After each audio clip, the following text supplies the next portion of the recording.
Look at this, Lamine Yamal. I don't think I've seen anything like it since Messi. He's the chosen one. Yeah. Nico Williams. Pero corre por el costado derecho con Osabel. Vamos a ver, Nico. Míralo. Oyarzabal. Viene para Oyarzabal, jugando para Rubén Pardo. Que bien, Oyarzabal dentro del área. Pedri. Desde el Barça para que Pedri marque el quinto. Merino. Ajustar el balón al palo, logrando el primer gol de la Real Sociedad en el partido. Olmo. The back, it falls to Olmo though, and Danny Olmo. Zubimendi. Abre el tobillo. El golpeo golazo.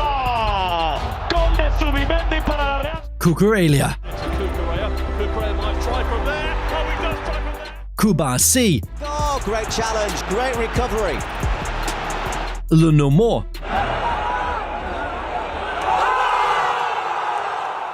Pedro Porro. Look at Porro, so much room here. Porro for Spurs, crashes one in. David Raya.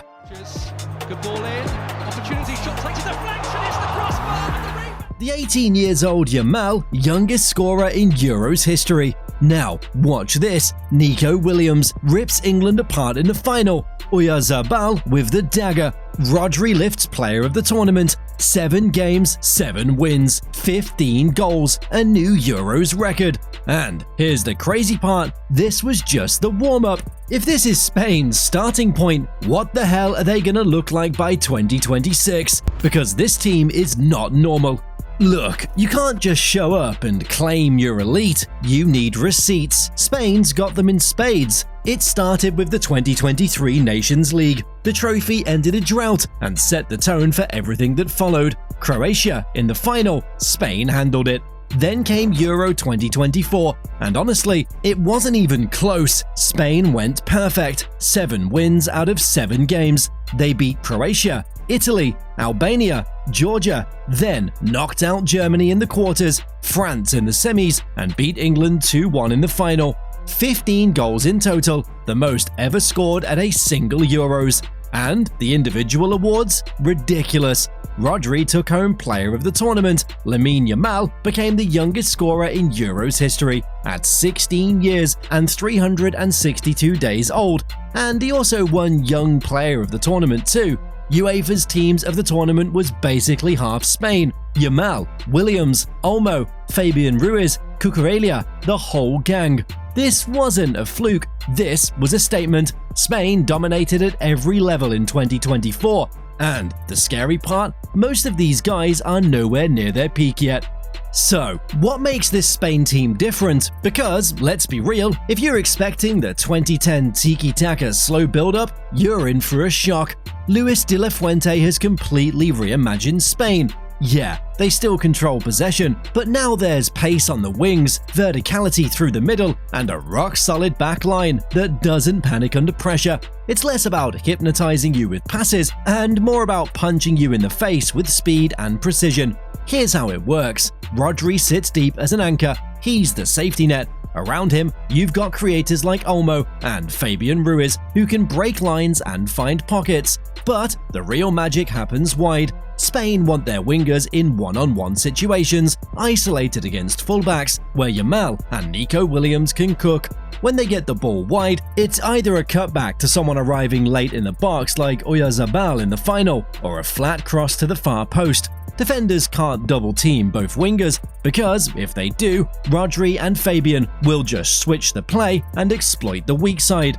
And when they lose the ball, the counter-press is immediate. High intensity, high aggression. This isn't sterile possession anymore. This is controlled chaos with a purpose, and it's working at the highest level. De La Fuente's got them drilled, and the best part, he's been coaching a lot of these guys since they were teenagers in Spain's youth teams. The chemistry is off the charts. Okay, now let's talk about the 2 guys who changed everything for Spain. First up, Lamine Yamal on the right wing. This kid becomes 18 years old and is already breaking records left and right. At Euro 2024, he became the youngest goalscorer in tournament history, with that absolute rocket against France in the semi-final. He also took home Young Player of the Tournament. What makes him special? He's not just fast, he's smart. Yamal loves to cut inside from the right onto his left foot and either curl one in the top corner or slip a through ball across his body to find Nico Williams on the opposite flank. Defenders have no idea what's coming because he can beat you with the dribble, the pass, or the shot, and he's only getting better. Now, flip that to the left side. Nico Williams, man of the match in the final against England, and honestly, he was unplayable all tournament. While Yamal is more technical and surgical, Nico is pure chaos. Give him the ball, and he's going at you full speed. He's direct, he's explosive, and he doesn't care who's in front of him, he's taking them on. Here's a crazy stat. At Euro 2024, Williams attempted 37 dribbles and Yamal attempted 33. That's the most by any Spain players at a Euro since they started tracking this stuff. These two live in one-on-ones. And the system is built to feed them. Spain want to get the ball wide as fast as possible, let these guys go to work, and then flood the box with late runners. Oyarzabal scored the winner in Berlin doing exactly that. A late run to meet Cucurella's cross after Nico pulled the defense wide. Behind them, you've got depth too. Oyarzabal can play left wing or striker. Ferran Torres gives you different movement as a false 9 if Morata isn't available. Spain aren't relying on just two guys, they've got options. By 2026, Yamal will be 18 or 19, Nico will be 23 or 24. That's still not their prime, let that sink in. You can't talk about Spain without talking about the engine room, and at the center of it all is Rodri, Euro 2024 Player of the Tournament, the guy who never panics, never rushes, and always finds the right pass. He's the one setting the tempo, breaking the press, and plugging gaps when Spain lose the ball high up the pitch. He's basically the perfect modern defensive midfielder, but Rodri doesn't do it alone. Around him, Spain have this insane pool of creators. Dani Olmo was massive at the Euros, plays between the lines, finds space where there shouldn't be any, and can finish when it matters. Fabian Ruiz is the late arriving runner. He'll ghost into the box and either score or create havoc. Both guys were all over UEFA's team of the tournament. Then there's Pedri. He got hurt in the quarterfinals with a knee sprain and missed the rest of the tournament, but by 2026, he'll be back and fully fit. When Pedri's on, Spain's chance creation goes to another level. He's 23 in 2026, right in his prime. For depth, you've got Zubamendi, Merino, and Alex Garcia. All of them can step in and keep the same style alive without dropping off. Spain's midfield isn't just talented, it's deep. Now, let's talk about something people don't give Spain enough credit for, the defense. At fullback, Dani Carvajal on the right is a veteran who knows when to push and when to sit. Cucurella on the left is more adventurous, always looking to overlap or cut inside depending on what the attack needs. Both started the final, and both were rock solid all tournament. At centre-back, Robin Lenormand and Aymeric Laporte were the starting pair at the Euros. Laporte brings experience and calm on the ball. Lenormand is more aggressive, good in duels. Together, they don't give much away. Look ahead to 2026, you've got younger guys pushing for spots. Pau Cubarsí is getting attention. Dean Housen committed to Spain recently and could be in the mix. Depth is building fast. In goal, Unai Simón is locked in as the number one. He's reliable, he's improved his distribution, and he's got the experience now from winning a Euros. Spain trust him, and that matters. The defense might not grab headlines, but it's why Spain can afford to play with such high fullbacks and aggressive wingers. The backline holds the structure. Here's where it gets stupid. Spain can field two completely different starting 11s, and both would probably qualify for the World Cup. Your Euro-tested first team looks like this: Unai Simón in goal, Carvajal, Lenormand, Laporte, Cucurella across the back, Rodri at the base, Fabian and Olmo as your 8s. Then, up top, Yamal on the right, Nico Williams on the left, and either Morata or Oyarzabal through the middle. That's the squad that went 7 for 7, but check out the second 11 Spain could roll out. Same keeper or maybe a promising deputy, Pedro Porro at right back instead of Carvajal, Lenormand or Housen in the middle, with Pau Cubarsí potentially breaking through, Grimaldo or Balde on the left, Zubamendi as the 6, Merino and Pedri as your 8s. Up front, you still get Yamal and Nico because they're that good, but Oyarzabal moves central and you rotate Ferrin in for different looks. That second team would comfortably make it out of most World Cup groups. That's not normal. Even the big nations struggle when they rotate half the squad. Spain, they don't drop off. And this isn't hypothetical either. De La Fuente has been rotating these guys through qualifiers and Nations League games, and they keep winning. The system is so well drilled that almost anyone can step in and execute. Alright, here's the fun part. Let's build the actual 26-man squad for 2026. This is obviously a projection, but based on form, age, and how De La Fuente uses his players, here's what makes sense. Goalkeepers. Unai Simon is your starter, no question. Behind him, you're probably taking one of Raya or Ramiro as the backup. Both are good with their feet, which matters in Spain's system. Third keeper is always a bit of a toss-up, but it will be someone with experience. Fullbacks. Carvajal and Pedro Porro on the right give you two different profiles. Carvajal's the veteran, Porro is more attack-minded. On the left, Cucurella, Grimaldo, and maybe Balde. Grimaldo's almost like a deep-lying playmaker from left-back. He can pick out passes that others can't. You probably take all five to cover injuries and tactical tweaks. Centre-backs. Lenormand and Laporte are locks. After that, you're looking at Pau Cubarsí if he keeps progressing at Barcelona, and Dean Housen, who's just committed to Spain. Then you might take one veteran like Nacho or Inigo Martinez for experience, or gamble on another youngster like Jarek Gaciorowski. Either way, Spain have options. Midfielders. This is where the depth is insane. Rodri's your anchor. Obviously, Zubimendi is the backup six. Then you've got Pedro, Olmo, Fabian Ruiz, and Merino as your attacking midfielders and eights. Alex Garcia could go as another option. And then you've got a wildcard spot for either Gavi, if he's back from his knee injury, or Fermin Lopez, depending on who's healthy and playing well. That's 8 deep in midfield alone.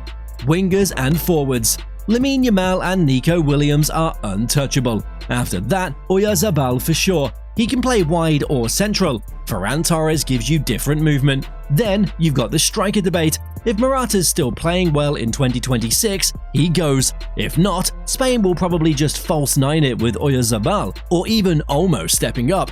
Honestly, they don't need a classic number 9 because the wingers and midfielders do all the scoring anyway. Just look at the final. Oyarzabal ghosted him from the left to win it.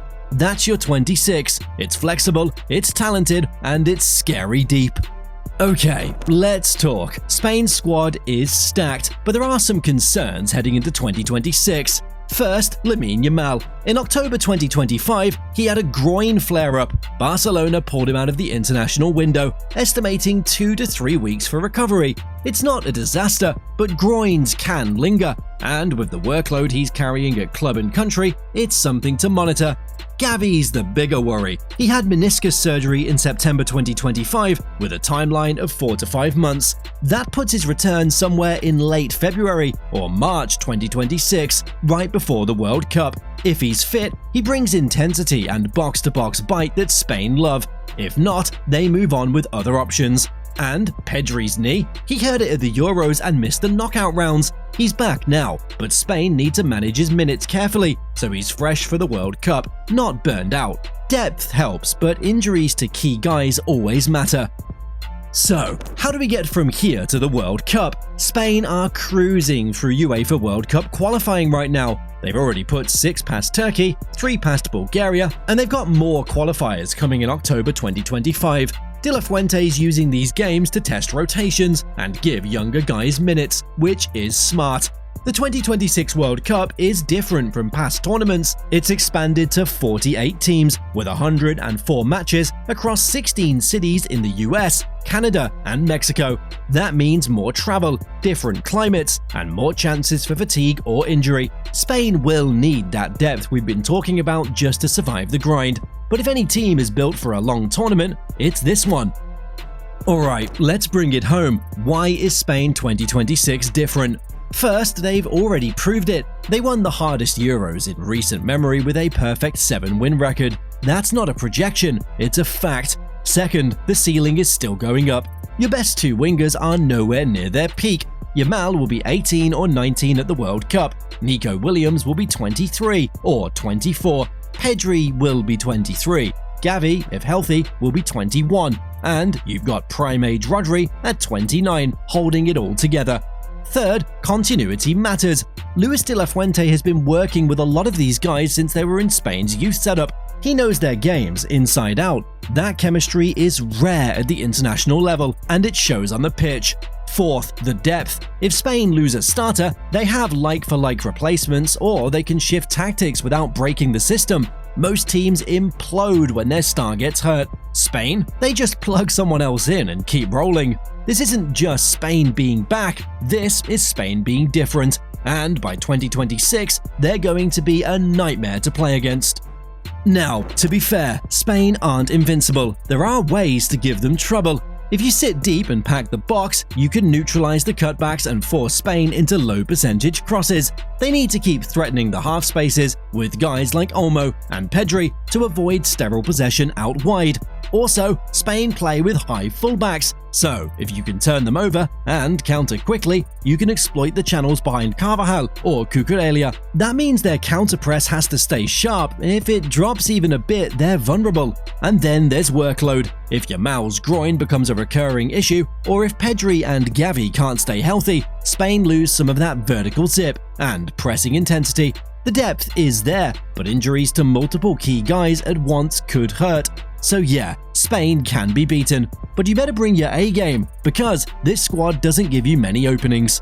Here's the scene in 2026. Spain roll into the biggest World Cup ever. 48 teams, 3 host countries, stadiums packed from coast to coast. They're led by a manager who's been grooming this generation for years. They've got a trophy-winning core, a winger duo that can't be stopped, and depth that would make other nations jealous.